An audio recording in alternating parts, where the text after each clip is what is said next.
दोस्तों आज आईपीएल 2026 का एक और महामुकाबला राजस्थान रॉयल्स और सनराइजर्स हैदराबाद की टीम के बीच में खेला गया और ये मुकाबला बेहद ही रोमांचक देखने को मिला, जहां राजस्थान की टीम ने पहले बल्लेबाजी करते हुए वैभव सूर्यवंशी के शानदार शतकीय पारी के बदौलत एक विशाल स्कोर खड़ा किया। लेकिन फिर जब हैदराबाद की टीम लक्ष्य का पीछा करने उतरी तो अभिषेक शर्मा और ईशान किशन ने तूफानी बल्लेबाजी करते हुए राजस्थान की टीम के हर एक गेंदबाज की अच्छी खासी धुलाई की और फिर लास्ट में जो कुछ हुआ उसने सभी को हैरान कर दिया। तो ऐसे में आज हम आपको इस वीडियो में राजस्थान और हैदराबाद की टीम के बीच खेले गए इस रोमांचक का पूरा हाइलाइट्स बताएंगे। तो ऐसे में आप इस वीडियो को एंड तक जरूर देखिएगा और अगर आपको भी ये मैच पसंद आया हो तो इस वीडियो को एक लाइक जरूर कर लीजिएगा। दोस्तों आज आईपीएल 2026 का 36वां मुकाबला जयपुर के सवाई मानसिंह स्टेडियम में खेला गया, जहां राजस्थान रॉयल्स और सनराइजर्स हैदराबाद की टीमें आमने सामने थीं। मुकाबले की शुरुआत टॉस से हुई, जिसे हैदराबाद के कप्तान पेट कमिंस ने जीता और बिना देर किए पहले गेंदबाजी करने का फैसला किया। उनका मानना था कि शुरुआती दबाव बनाकर राजस्थान को बड़े स्कोर से रोका जा सकता है, लेकिन आगे जो हुआ उसने पूरे मैच का रुख ही बदल दिया, जिसके बाद में राजस्थान की ओर से पारी की शुरुआत करने मैदान पर उतरे यशस्वी जायसवाल और वैभव सूर्यवंशी। दोनों ही बल्लेबाज शुरुआत से ही आत्मविश्वास से भरे हुए नजर आ रहे थे। हैदराबाद की तरफ से पहला ओवर लेकर आए प्रफुल्ल हिंगे। शुरुआत की 2 गेंदों पर बल्लेबाजों ने संयम दिखाया, लेकिन इसके बाद जो हुआ वह दर्शकों के लिए किसी रोमांच से कम नहीं था। वैभव सूर्यवंशी ने अचानक गियर बदला और ओवर की आखिरी 4 गेंदों पर लगातार 4 छक्के जड़ दिए। हर छक्का अलग अलग दिशा में गया और गेंदबाज पूरी तरह से दबाव में आ गया। इस एक ओवर में 25 रन बन गए और राजस्थान ने धमाकेदार शुरुआत कर दी, जिसके बाद दूसरे ओवर में खुद कप्तान पेट कमिंस गेंदबाजी करने आए। उनके अनुभव से टीम को काफी उम्मीदें थीं, लेकिन यशस्वी जायसवाल ने उनका स्वागत लॉन्ग ऑन के ऊपर से शानदार चौका लगाकर किया। हालांकि कमिंस ने इसके बाद अच्छी वापसी की और अगली 4 गेंदों पर सिर्फ 1 रन दिया, लेकिन ओवर की आखिरी गेंद पर वैभव सूर्यवंशी ने फिर से आक्रामक रुख अपनाते हुए पुल शॉट खेला और डीप मिड विकेट के ऊपर से छक्का जड़ दिया। इस ओवर से कुल 11 रन आए और राजस्थान का दबदबा बरकरार रहा। वहीं फिर तीसरे ओवर में गेंदबाजी करने आए ईशान मलिंगा, जिन्होंने आते ही अपनी टीम को राहत दिलाई। ओवर की पहली गेंद पर जायसवाल ने चौका जरूर लगाया, लेकिन मलिंगा ने तुरंत वापसी करते हुए अगली ही गेंद पर उन्हें आउट कर दिया। जायसवाल ने बड़ा शॉट खेलने की कोशिश की, लेकिन टाइमिंग सही नहीं रही और मिड ऑन पर क्लासेन ने आसान कैच पकड़ लिया। जायसवाल ने 8 गेंदों पर 10 रन बनाए और राजस्थान को पहला झटका लगा। अब बल्लेबाजी करने आए ध्रुव जुरैल, जिन्होंने शुरुआत में संभलकर खेला। मलिंगा ने इस ओवर में शानदार गेंदबाजी करते हुए सिर्फ 6 रन दिए। फिर चौथे ओवर में एक बार फिर पेट कमिंस गेंदबाजी करने आए, लेकिन इस बार जुरैल ने आक्रामक अंदाज दिखाया। ओवर की तीसरी गेंद पर उन्होंने शॉर्ट थर्ड मैन के ऊपर से चौका लगाया और आखिरी गेंद पर बैकवर्ड पॉइंट की दिशा में शानदार कट शॉट खेलकर एक और चौका बटोर लिया। जिसके बाद 5वें ओवर में ईशान मलिंगा फिर से गेंदबाजी करने आए, लेकिन वैभव सूर्यवंशी का तूफान थमने का नाम नहीं ले रहा था। पहली ही गेंद पर उन्होंने डीप मिड विकेट की दिशा में चौका जड़ा। इसके बाद ओवर की 5वीं गेंद पर उन्होंने पुल शॉट खेलते हुए डीप स्क्वायर लेग के ऊपर से छक्का जड़ दिया। हैदराबाद के गेंदबाजों के लिए उन्हें रोकना बेहद मुश्किल हो रहा था। अब बारी थी पावर प्ले के आखिरी ओवर की, जिसे करने आए शाकिब हुसैन। इस ओवर में भी राजस्थान के बल्लेबाजों ने आक्रामक रुख जारी रखा। ओवर की दूसरी गेंद पर ध्रुव जुरैल ने मिड ऑन के ऊपर से चौका लगाया। इसके बाद वैभव सूर्यवंशी ने चौथी गेंद पर काउ कॉर्नर की दिशा में गगनचुंबी छक्का जड़ा। इसी छक्के के साथ सूर्यवंशी ने सिर्फ 15 गेंदों पर अपनी अर्धशतकीय पारी पूरी कर ली, जो किसी भी दृष्टि से बेहद शानदार और यादगार थी। इस तरह राजस्थान रॉयल्स ने पावर प्ले के 6 ओवर खत्म होने तक एक विकेट के नुकसान पर 76 रन बना लिए। शुरुआत से ही राजस्थान की आक्रामक बल्लेबाजी ने हैदराबाद को पूरी तरह बैकफुट पर ला दिया, लेकिन फिर पावर प्ले खत्म होने के बाद भी राजस्थान रॉयल्स के बल्लेबाजों का आक्रामक अंदाज जरा भी कम नहीं हुआ। टीम ने उसी तेज रफ्तार से रन बनाना जारी रखा, जिससे हैदराबाद के गेंदबाज लगातार दबाव में नजर आने लगे। जहां 7वां ओवर लेकर आए शिवांग कुमार, लेकिन यह ओवर उनके लिए बिल्कुल आसान नहीं रहा। ओवर की शुरुआत में ध्रुव जुरैल ने शानदार टाइमिंग के साथ स्वीपर कवर की दिशा में चौका जड़ दिया। इसके बाद वैभव सूर्यवंशी ने अपने इरादे साफ कर दिए। ओवर की आखिरी 2 गेंदों पर उन्होंने पहले डाउन द ग्राउंड एक दमदार छक्का लगाया और फिर मिड ऑन के ऊपर से खूबसूरत चौका जड़ दिया। इस ओवर से कुल 16 रन आए और राजस्थान की पकड़ और मजबूत हो गई। हालांकि इसके बाद 8वें ओवर में पेट कमिंस ने अनुभव का बेहतरीन नमूना पेश किया। उन्होंने लाइन और लेंथ पर सटीक गेंदबाजी करते हुए बल्लेबाजों को कोई बड़ा शॉट खेलने का मौका नहीं दिया। इस कसे हुए ओवर में सिर्फ 3 रन ही आए, जिससे हैदराबाद को थोड़ी राहत जरूर मिली। जिसके बाद 9वां ओवर करने के लिए शाकिब हुसैन आए। उन्होंने भी शुरुआत में अच्छी गेंदबाजी की और बल्लेबाजों को खुलकर खेलने से रोका। ध्रुव जुरैल और वैभव सूर्यवंशी ने इस ओवर में ज्यादा जोखिम नहीं लिया और सिंगल लेकर स्कोर को आगे बढ़ाते रहे। पहली 5 गेंदों पर सिर्फ 3 रन ही आए, जिससे लग रहा था कि यह ओवर शांत रहने वाला है। लेकिन आखिरी गेंद पर वैभव सूर्यवंशी ने एक बार फिर अपना आक्रामक रूप दिखाया और डाउन द ग्राउंड एक शानदार छक्का जड़ दिया। इस छक्के के साथ ही राजस्थान का स्कोर 100 रन के पार पहुंच गया। इसके बाद 10वें ओवर में प्रफुल्ल हिंगे ने राजस्थान की तेज रन गति पर थोड़ा ब्रेक लगाने की कोशिश की। उन्होंने काफी सटीक गेंदबाजी की और रन बनने पर अंकुश लगाया। ध्रुव जुरैल और वैभव सूर्यवंशी को उन्होंने आसानी से बड़े शॉट खेलने का मौका नहीं दिया। फिर भी वैभव सूर्यवंशी ने मौका मिलते ही लॉन्ग ऑफ के ऊपर से एक शानदार चौका जड़ दिया। इस तरह पहले 10 ओवर की समाप्ति तक राजस्थान रॉयल्स ने एक विकेट के नुकसान पर 112 रन बना लिए थे। इसके बाद मुकाबला और भी रोमांचक मोड़ पर पहुंच गया, जब 11वां ओवर करने के लिए ईशान मलिंगा गेंदबाजी पर आए। शुरुआत में उन्होंने कसी हुई गेंदबाजी करते हुए पहली 3 गेंदों पर बल्लेबाजों को पूरी तरह बांध कर रखा। ऐसा लग रहा था कि राजस्थान की रणगति थोड़ी धीमी पड़ सकती है, लेकिन तभी ध्रुव जुरैल ने अपना असली रंग दिखाया। ओवर की चौथी गेंद पर जुरैल ने शानदार टाइमिंग के साथ डीप स्क्वायर लेग के ऊपर से 101 मीटर लंबा गगनचुंबी छक्का जड़ दिया और गेंद सीधे स्टेडियम के बाहर जा गिरी। इस शॉट ने न सिर्फ दर्शकों को झूमने पर मजबूर कर दिया, बल्कि गेंदबाज पर भी जबरदस्त दबाव बना दिया। जिसके बाद 12वें ओवर में स्पिनर शिवांग कुमार को गेंदबाजी के लिए बुलाया गया, लेकिन इस बार राजस्थान के दोनों बल्लेबाज पूरी तरह से आक्रामक मूड में थे। ओवर की दूसरी गेंद पर ध्रुव जुरैल ने शॉर्ट थर्ड मैन के ऊपर से बेहतरीन चौका लगाया। इसके बाद अगली गेंद पर उन्होंने सिंगल लेकर स्ट्राइक वैभव सूर्यवंशी को दे दी और फिर सूर्यवंशी ने कोई कसर नहीं छोड़ी। ओवर की चौथी और 5वीं गेंद पर उन्होंने एक शानदार चौका और एक लंबा छक्का जड़ दिया। इस तरह इस ओवर से कुल 15 रन आए और राजस्थान की टीम लगातार स्कोरबोर्ड को तेजी से आगे बढ़ाती रही। वही फिर 13वां ओवर मुकाबले का सबसे उतार चढ़ाव भरा ओवर साबित हुआ, जिसे करने आए नीतीश कुमार रेड्डी। ओवर की पहली गेंद पर ही ध्रुव जुरैल ने थर्ड मैन के ऊपर से चौका जड़कर अपनी मंशा जाहिर कर दी। इसके बाद तीसरी गेंद पर उन्होंने एक और खूबसूरत शॉट खेलते हुए मिड ऑफ के ऊपर से चौका लगाया। इसी के साथ ध्रुव जुरैल ने सिर्फ 34 गेंदों पर अपना अर्धशतक पूरा कर लिया, जो एक शानदार पारी का संकेत था। लेकिन उनकी यह पारी ज्यादा लंबी नहीं चल सकी। अगली ही गेंद पर नीतीश रेड्डी ने जोरदार वापसी करते हुए जुरैल को लॉन्ग ऑन पर अनिकेत वर्मा के हाथों कैच आउट करा दिया। जुरैल 35 गेंदों पर 51 रन बनाकर आउट हुए और राजस्थान को दूसरा झटका लगा। इसके बाद राजस्थान की टीम के लिए कप्तान रियान पराग बल्लेबाजी के लिए मैदान पर आए, जहां 14वें ओवर में गेंदबाजी की जिम्मेदारी शाकिब हुसैन ने संभाली। लेकिन वैभव सूर्यवंशी पूरी तरह से लय में थे और उन्होंने इस ओवर में गेंदबाज पर जबरदस्त पलटवार किया। ओवर की दूसरी गेंद पर उन्होंने बैकवर्ड स्क्वायर लेग के ऊपर से शानदार छक्का जड़ा। इसके बाद अगली 2 गेंदों पर उन्होंने लगातार चौका और छक्का लगाकर गेंदबाज की लाइन लेंथ बिगाड़ दी। इसी दौरान वैभव सूर्यवंशी ने सिर्फ 36 गेंदों पर अपना शतक पूरा कर लिया। यह उनके आईपीएल करियर का दूसरा शतक था और उन्होंने इसे बेहद आक्रामक अंदाज में हासिल किया। हालांकि क्रिकेट का खेल हमेशा अनिश्चितताओं से भरा होता है। जैसे ही लग रहा था कि सूर्यवंशी और बड़ी पारी खेलेंगे, अगली ही गेंद पर शाकिब हुसैन ने सटीक यॉर्कर डालते हुए उन्हें एलबीडब्ल्यू आउट कर दिया। सूर्यवंशी ने रिव्यू जरूर लिया, लेकिन फैसला उनके खिलाफ ही गया। वे 37 गेंदों पर 103 रन बनाकर पवेलियन लौटे। उनकी इस शानदार पारी में 5 चौके और 12 छक्के शामिल थे, जिसने मैच का रुख पूरी तरह बदल दिया। इसके बाद बल्लेबाजी करने आए डोनोवन फरेरा और उन्होंने आते ही अपनी मंशा साफ कर दी। पहली ही गेंद पर उन्होंने एक्स्ट्रा कवर के ऊपर से शानदार चौका जड़ दिया।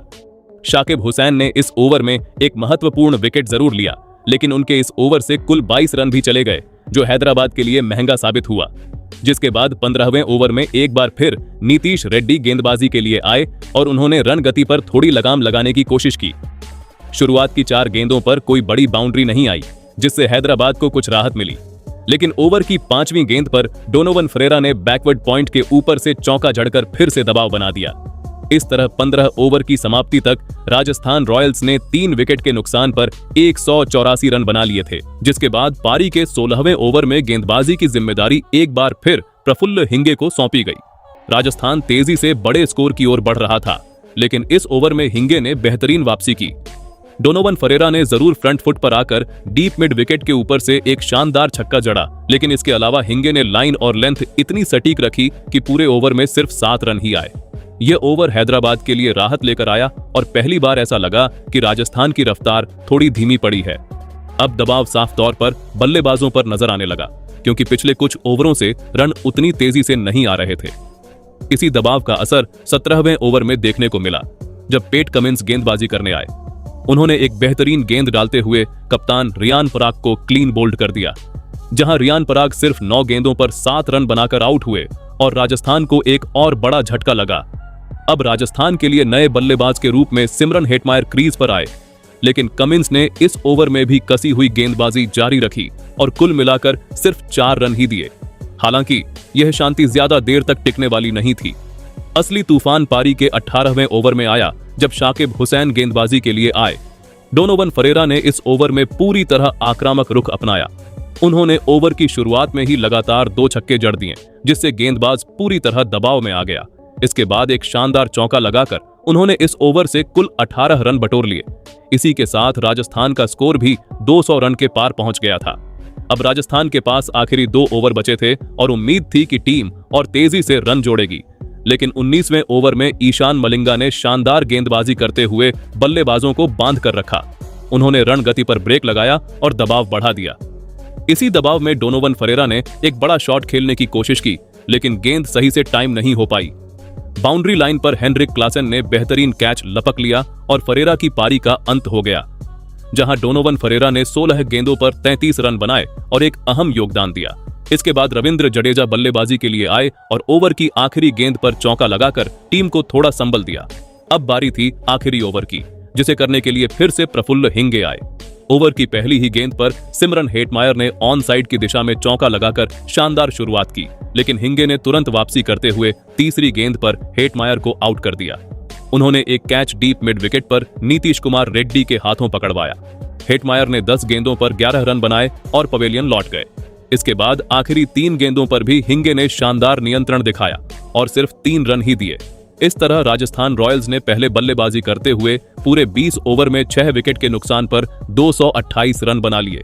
अब सनराइजर्स हैदराबाद के सामने जीत के लिए 229 रन का विशाल लक्ष्य था, जिसके बाद सनराइजर्स हैदराबाद की टीम इस लक्ष्य का पीछा करने के लिए आई, जहां हैदराबाद के लिए पारी की शुरुआत करने आए सलामी बल्लेबाज अभिषेक शर्मा और ट्रेविस हेड। दोनों पर अपनी टीम को तेज और ठोस शुरुआत दिलाने की बड़ी जिम्मेदारी थी। वहीं दूसरी ओर राजस्थान की ओर से पहला ओवर करने के लिए जोफ्रा आर्चर आए। उन्होंने पहली ही गेंद पर मैच में हलचल मचा दी। हार्ड लेंथ पर डाली गई गेंद पर ट्रेविस हेड के बल्ले का मोटा किनारा लगा और गेंद सीधे विकेट कीपर की ओर गई। ऐसा लग रहा था कि हेड की पारी यहीं खत्म हो जाएगी, लेकिन ध्रुव जुरैल ने मुश्किल कैच छोड़ दिया। ये हैदराबाद के लिए एक बड़ा जीवनदान था। हालांकि आर्चर ने तुरंत दबाव बनाए रखा, लेकिन ट्रेविस हेड ने इस मौके का फायदा उठाया। ओवर की चौथी गेंद पर उन्होंने डीप स्क्वायर लेग के ऊपर से शानदार छक्का जड़ दिया और अपने इरादे साफ कर दिए, लेकिन आर्चर ने हार नहीं मानी। उन्होंने अगली ही गेंद पर जोरदार वापसी करते हुए ट्रेविस हेड को आउट कर दिया। हेड ने एक बार फिर बड़ा शॉट खेलने की कोशिश की, लेकिन इस बार गेंद सही से टाइम नहीं हुई और ध्रुव जुरैल ने कैच पकड़ लिया। इस तरह हैदराबाद को शुरुआती झटका लगा और ट्रेविस हेड सिर्फ 5 गेंदों पर 6 रन बनाकर पवेलियन लौट गए। अब क्रीज पर आए ईशान किशन और उन्होंने आते ही किस्मत का साथ भी पाया। आर्चर की शॉट ऑफ लेंथ बाउंसर गेंद पर उनके बल्ले का टॉप एज लगा, लेकिन गेंद फाइन लेग के ऊपर से निकलकर सीधे छक्के के लिए चली गई। इस तरह किशन ने बिना मेहनत के ही अपना खाता एक बड़े शॉट से खोला, जिसके बाद दूसरे ओवर में नांदरे बर्गर गेंदबाजी करने आए, लेकिन उनका स्वागत अभिषेक शर्मा ने शानदार अंदाज में किया। उन्होंने लेग साइड की दिशा में पहला चौका जड़ा और फिर ओवर की 5वीं गेंद पर एक और खूबसूरत चौका लगाकर अपने इरादे जाहिर कर दिए। हैदराबाद अब धीरे धीरे लय पकड़ रहा था। वहीं फिर तीसरे ओवर में एक बार फिर जोफ्रा आर्चर गेंदबाजी करने आए, लेकिन इस बार ईशान किशन पूरी तरह हावी नजर आए। उन्होंने पहली ही गेंद पर बैकवर्ड पॉइंट और कवर पॉइंट के बीच से चौका लगाया। इसके बाद तीसरी गेंद पर फ्रंट फुट पर आकर एक और चौका जड़ा। ओवर की आखिरी गेंद पर भी किशन ने शानदार चौका लगाकर ओवर का समापन किया और गेंदबाज पर दबाव बना दिया। वहीं फिर ईशान किशन की आक्रामक बल्लेबाजी को देखकर अभिषेक शर्मा ने भी अपना अंदाज बदल लिया। चौथे ओवर में बर्गर के खिलाफ उन्होंने पूरी तरह अटैकिंग मोड अपना लिया।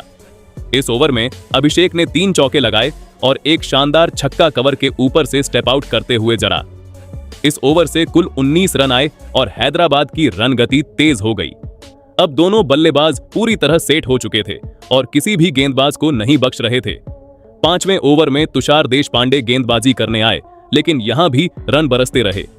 ईशान किशन ने एक शानदार चौका लगाया, जिसके बाद अभिषेक शर्मा ने ओवर की चौथी और 5वीं गेंद पर लगातार 2 चौके जड़ दिए। इस ओवर से 13 रन आए और हैदराबाद ने मैच में मजबूती से अपनी पकड़ बनानी शुरू कर दी। अब बारी थी पावर प्ले के आखिरी ओवर की, जिसे करने के लिए ब्रजेश शर्मा आए, लेकिन इस ओवर में तो मानो चौकों की बरसात ही हो गई। ईशान किशन ने ओवर की पहली 3 गेंदों पर लगातार 3 चौके लगाकर चौकों की हैट्रिक पूरी कर दी। हर शॉट अलग दिशा में गया और गेंदबाज पूरी तरह दबाव में आ गया। इसके बाद 5वीं गेंद पर अभिषेक शर्मा ने मिड विकेट की दिशा में एक और चौका जड़ दिया। इस तरह पहले 6 ओवर यानी पावर प्ले की समाप्ति तक सनराइजर्स हैदराबाद ने 1 विकेट के नुकसान पर 89 रन बना लिए, लेकिन फिर पावर प्ले खत्म होने के बाद भी सनराइजर्स हैदराबाद के बल्लेबाजों का तूफानी अंदाज थमने का नाम नहीं ले रहा था। अभिषेक शर्मा और ईशान किशन ने उसी आक्रामक लय को बरकरार रखते हुए राजस्थान के गेंदबाजों पर दबाव बनाए रखा, जिसके वजह से अब विकेट की तलाश में 7वां ओवर खुद कप्तान रियान पराग लेकर आए, लेकिन यहां भी हैदराबाद के बल्लेबाजों ने उन्हें कोई मौका नहीं दिया। इस ओवर में अभिषेक शर्मा और ईशान किशन दोनों ने एक चौका लगाया और आसानी से रन बटोरते रहे। इसी के साथ हैदराबाद की टीम का स्कोर 100 रन के पार पहुंच गया और मैच पूरी तरह उनके नियंत्रण में नजर आने लगा। जिसके बाद 8वें ओवर में गेंदबाजी की जिम्मेदारी तुषार देशपांडे को दी गई, लेकिन हालात ज्यादा बदले नहीं। इस ओवर में भी दोनों बल्लेबाजों ने अपने अपने अंदाज में एक चौका जड़ा। अब दोनों ही खिलाड़ी शानदार लय में थे और अपने अर्धशतक के बेहद करीब पहुंच चुके थे। वहीं फिर 9वां ओवर करने के लिए ब्रजेश शर्मा आए, लेकिन यह ओवर उनके लिए भारी पड़ गया। ओवर की दूसरी और तीसरी गेंद पर अभिषेक शर्मा ने लगातार 2 शानदार चौके जड़ दिए। इन शॉट्स के साथ ही उन्होंने सिर्फ 24 गेंदों पर अपनी अर्धशतकीय पारी पूरी कर ली। यह एक बेहद आक्रामक और प्रभावशाली पारी थी, जिसने हैदराबाद को मजबूत स्थिति में ला खड़ा किया। अब बारी थी ईशान किशन की और उन्होंने भी किसी तरह पीछे रहने का नाम नहीं लिया। पारी का 10वां ओवर करने के लिए डोनोवन फरेरा आए। ओवर की तीसरी गेंद पर ईशान किशन ने डीप मिड विकेट की दिशा में शानदार चौका जड़ते हुए अपनी अर्धशतकीय पारी पूरी कर ली, लेकिन यहां रुकना उनके स्वभाव में नहीं था। अगली ही गेंद पर उन्होंने स्टेप आउट करते हुए लॉन्ग ऑन के ऊपर से एक जोरदार छक्का जड़ दिया, जिससे स्टेडियम तालियों से गूंज उठा। हालांकि क्रिकेट में हर पल कहानी बदल सकती है। इसी ओवर की आखिरी गेंद पर हैदराबाद को बड़ा झटका लगा। अभिषेक शर्मा ने एक और बड़ा शॉट खेलने की कोशिश की और लॉन्ग ऑफ के ऊपर से छक्का लगाने का प्रयास किया, लेकिन इस बार उनका शॉट सही से टाइम नहीं हुआ। बाउंड्री पर खड़े जोफ्रा आर्चर ने एक आसान कैच पकड़ लिया और अभिषेक शर्मा की शानदार पारी का अंत हो गया। उन्होंने 29 गेंदों पर 57 रन बनाए और टीम को मजबूत स्थिति में पहुंचाया। अब हैदराबाद की ओर से नंबर 4 पर बल्लेबाजी करने आए हेनरिक क्लासेन, जिनसे बड़ी पारी की उम्मीद थी। इस तरह पहले 10 ओवरों की समाप्ति तक हैदराबाद की टीम ने 2 विकेट के नुकसान पर 139 रन बना लिए थे। अब आखिरी 10 ओवरों में टीम को जीत के लिए 90 रन की जरूरत थी, जिसके बाद 11वें ओवर के लिए राजस्थान की ओर से रवि बिश्नोई गेंदबाजी करने आए, लेकिन हैदराबाद के बल्लेबाज पूरी तरह लय में थे। ओवर की दूसरी गेंद पर हेनरिक क्लासेन ने एक्स्ट्रा कवर की दिशा में शानदार चौका जड़ दिया, जिससे दबाव फिर से गेंदबाज पर आ गया। इसके बाद ओवर के अंतिम हिस्से में ईशान किशन ने अपना आक्रामक अंदाज दिखाया। वहीं फिर 5वीं गेंद पर उन्होंने जोरदार छक्का लगाया और आखिरी गेंद पर खूबसूरत चौका जड़ते हुए ओवर से कुल 16 रन बटोर ली। 12वें ओवर में कप्तान रियान पराग ने गेंद रविंद्र जडेजा को थमाई। जडेजा ने अपनी कसी हुई लाइन और लेंथ से शुरुआत की और पहली 5 गेंदों तक बल्लेबाजों को खुलकर खेलने का मौका नहीं दिया। ऐसा लग रहा था कि यह ओवर शांत निकल जाएगा, लेकिन आखिरी गेंद पर हेनरिक क्लासेन ने एक्स्ट्रा कवर की दिशा में शानदार चौका जड़कर ओवर का अंत धमाकेदार अंदाज में किया, जिसके बाद 13वें ओवर में जोफ्रा आर्चर एक बार फिर गेंदबाजी के लिए आए और इस बार उन्होंने राजस्थान को बड़ी सफलता दिलाई। ओवर की पहली ही गेंद पर आर्चर ने ईशान किशन को डोनोवन फरेरा के हाथों कैच आउट करवा दिया। किशन ने 31 गेंदों पर 74 रन की विस्फोटक पारी खेली और अपनी टीम को मजबूत स्थिति में पहुंचाया। उनके आउट होते ही मैच का रुख थोड़ा बदलता हुआ नजर आया। अब क्रीज पर आए नीतीश कुमार रेड्डी। लेकिन आर्चर ने शानदार गेंदबाजी करते हुए पूरे ओवर में बल्लेबाजों को बांध कर रखा। इस ओवर से सिर्फ 1 रन आया और राजस्थान की टीम ने मैच में वापसी के संकेत दे दिए। लेकिन 14वें ओवर में नांद्रे बर्गर गेंदबाजी करने आए और यहां फिर से मुकाबले का रुख पलटता नजर आया। ओवर की पहली गेंद पर ही नीतीश कुमार रेड्डी ने फाइन लेग के ऊपर से शानदार छक्का जड़ दिया। इसके बाद चौथी गेंद पर उन्होंने डीप बैकवर्ड पॉइंट की दिशा में चौका लगाकर दबाव को पूरी तरह खत्म कर दिया। इस ओवर से 13 रन आए और हैदराबाद ने एक बार फिर अपनी पकड़ मजबूत कर ली, जिसके बाद 15वें ओवर में जोफ्रा आर्चर फिर से गेंदबाजी करने आए। इस ओवर की पहली 5 गेंदों पर हेनरिक क्लासेन और नीतीश रेड्डी ने ज्यादा जोखिम नहीं लिया और समझदारी से रन बटोरे। लेकिन आखिरी गेंद पर रेड्डी ने अपना गियर बदला और मिड ऑन के ऊपर से शानदार चौका जड़ दिया। इस तरह 15 ओवर की समाप्ति तक हैदराबाद का स्कोर 3 विकेट के नुकसान पर 188 रन हो चुका था। अब आखिरी 5 ओवरों में जीत के लिए 41 रन की जरूरत थी और मुकाबला हैदराबाद की पकड़ में दिखाई दे रहा था। जिसके बाद 16वें ओवर में ब्रिजेश शर्मा गेंदबाजी करने आए और यहां मैच ने एक और करवट ली। ब्रिजेश ने बेहद कसी हुई गेंदबाजी करते हुए बल्लेबाजों को खुलकर खेलने का कोई मौका नहीं दिया। क्लासेन और रेड्डी दोनों ही इस ओवर में संघर्ष करते नजर आए और कुल मिलाकर सिर्फ 5 रन ही बन पाए। इस ओवर के बाद राजस्थान के खेमे में उम्मीद की नई किरण जगी। वही फिर 17वें ओवर में कप्तान रियान पराग ने गेंद तुषार देशपांडे को सौंपी, लेकिन यह ओवर हैदराबाद के पक्ष में चला गया। पहली ही गेंद पर हेनरिक क्लासेन ने एक्स्ट्रा कवर के ऊपर से लंबा छक्का जड़ दिया। इसके बाद चौथी गेंद पर नीतीश रेड्डी ने लॉन्ग ऑन के ऊपर से एक और शानदार छक्का लगाया। ओवर की आखिरी गेंद पर क्लासेन ने चौका जड़ते हुए इस ओवर को पूरी तरह अपने नाम कर लिया। अब हैदराबाद को जीत के लिए सिर्फ 3 ओवर में 16 रन की जरूरत थी और मैच लगभग उनके हाथ में नजर आ रहा था। लेकिन 18वें ओवर में ब्रिजेश शर्मा ने फिर से मुकाबले में जान डाल दी। ओवर की पहली गेंद पर नीतीश रेड्डी ने मिड विकेट के ऊपर से छक्का लगाया, जिससे लगा कि मैच खत्म होने ही वाला है। लेकिन अगली ही गेंद पर ब्रिजेश ने जोरदार वापसी करते हुए रेड्डी को एलबीडब्ल्यू आउट कर दिया। रेड्डी ने 18 गेंदों पर 36 रन की तेज पारी खेली। अब नए बल्लेबाज के रूप में सलिल अरोड़ा क्रीज पर आए। ओवर की आखिरी गेंद पर एक और बड़ा मोड़ आया जब हेनरिक क्लासेन ने बड़ा शॉट खेलने की कोशिश की, लेकिन गेंद मिस टाइम हो गई और डीप स्क्वायर लेग पर खड़े रवि बिश्नोई ने आसान कैच पकड़ लिया। क्लासेन 24 गेंदों पर 29 रन बनाकर आउट हुए। इस ओवर में 2 विकेट गिरते ही राजस्थान ने जोरदार वापसी कर ली। अब मुकाबला एक बार फिर रोमांचक मोड़ पर आ गया था। 19वें ओवर में नांद्रे बर्गर गेंदबाजी करने आए, लेकिन हैदराबाद के बल्लेबाजों ने दबाव को झेलते हुए मौके का फायदा उठाया। ओवर की चौथी गेंद पर सलिल अरोड़ा ने डीप मिड विकेट के ऊपर से शानदार छक्का जड़ दिया और इसी के साथ हैदराबाद ने यह मुकाबला अपने नाम कर लिया। सनराइजर्स हैदराबाद ने 8 गेंद शेष रहते 5 विकेट से इस रोमांचक मुकाबले को जीत लिया और यह हैदराबाद की इस टूर्नामेंट की लगातार चौथी जीत थी। बाकी दोस्तों, आपके हिसाब से हैदराबाद की इस जीत का असली हीरो कौन है? अपनी राय कमेंट में जरूर बताइएगा।